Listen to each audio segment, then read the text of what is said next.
feel to play characters who are this positive? Does it have an effect on your everyday life?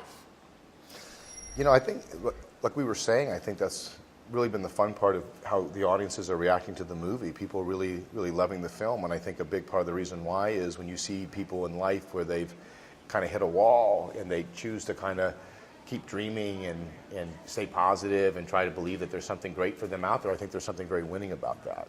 Do you enjoy watching these underdog type stories? Because people in the screening last night were literally cheering for you guys.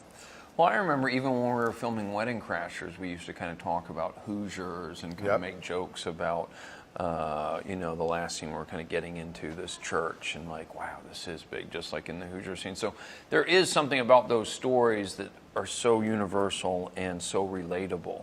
And I know that's what made me excited when I read the script was beyond that it was going to be a funny thing and that we were going to have laughs, that it was something that really had sort of a message of hope. What was the coolest thing you've seen here at Google? One of my friends works here and the stories are pretty cool. Well, let me tell you something. I have seen the Great Wall of China. I have seen the pyramids in Egypt.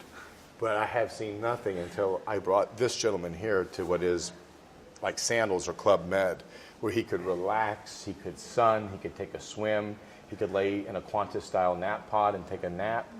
Yes. And I had never seen a fish in a more comfortable habitat. You guys had a hard time getting me out of here. Yeah. It was like the movie wrapped and I stayed for another 2 months. That's right. It was like the man who would be king. That's right. I thought that I was an employee here. I was so accepted by everybody. I don't think you'd have to leave, would you? Yeah. Everything's here. Everything you need is here. Everything.